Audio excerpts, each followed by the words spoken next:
Assalamualaikum warahmatullahi wabarakatuh. Selamat pagi semuanya. Bertemu lagi bersama saya Freddy Suartoyo, Sarjana Pendidikan dalam materi Geografi kelas 12 IPS SMA Negeri 1 Jombang. Pada hari ini kita akan melanjutkan materi tentang pemanfaatan citra penginderaan jauh dalam tata guna lahan. Sekarang yang akan kita bahas terlebih dahulu adalah mengenai pengertian lahan dan tata guna lahan. Lahan adalah sumber daya alam yang penting, baik untuk kelangsungan hidup dan kemakmuran umat manusia, dan untuk pemeliharaan semua ekosistem terestrial. Terestrial sini yang dimaksud dengan terestrial adalah ekosistem yang berada di darat. Tata guna lahan merupakan aktivitas manusia yang dilakukan untuk mendapatkan manfaat dari lahan. Faktor-faktor yang mempengaruhi penggunaan lahan. Ada beberapa faktor yang mempengaruhi penggunaan lahan. Antara lain yang pertama yaitu faktor fisik yang mencakup relief, geologi, kualitas tanah, vegetasi, drainase, dan juga iklim. Ingat ya, kalau faktor fisik berarti ditandai atau dicirikan dengan sesuatu yang terlihat, ya, bisa dirasakan, ya.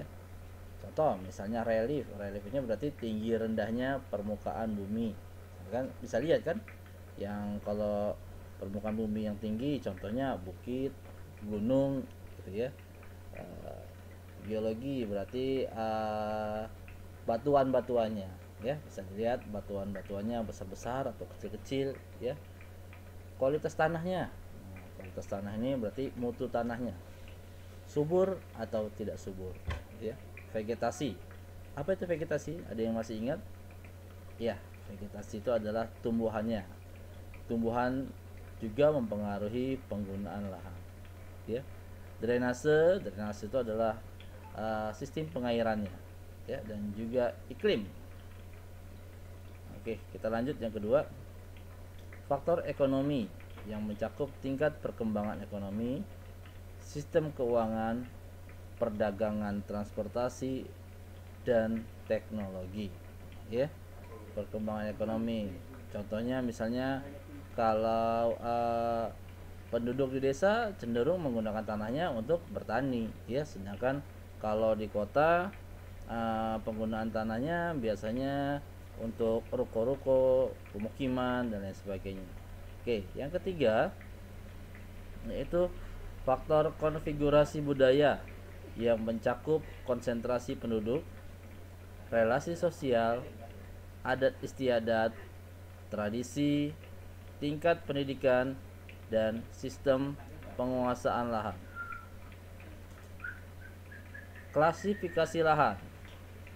Penataan ruang berdasarkan fungsi utama kawasan menurut Undang-Undang Republik Indonesia Nomor 26 Tahun 2007. Yang pertama ada klasifikasi lahan kawasan lindung, yaitu wilayah yang ditetapkan dengan fungsi utama melindungi kelestarian lingkungan hidup yang mencakup sumber daya alam dan sumber daya buatan.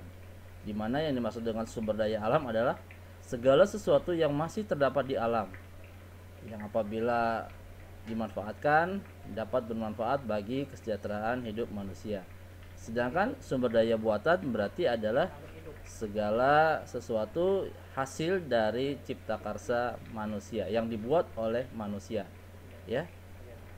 Yang kedua ada kawasan budidaya, yaitu wilayah yang ditetapkan dengan fungsi utama untuk dibudidayakan atas dasar kondisi dan potensi sumber daya alam, sumber daya manusia, dan sumber daya buatan.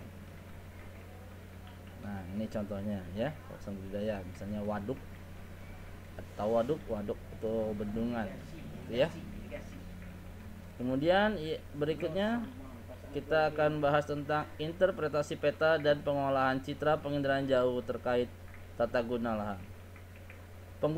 Peta penggunaan lahan adalah peta yang menunjukkan jenis dan intensitas penggunaan lahan yang berbeda di wilayah tertentu.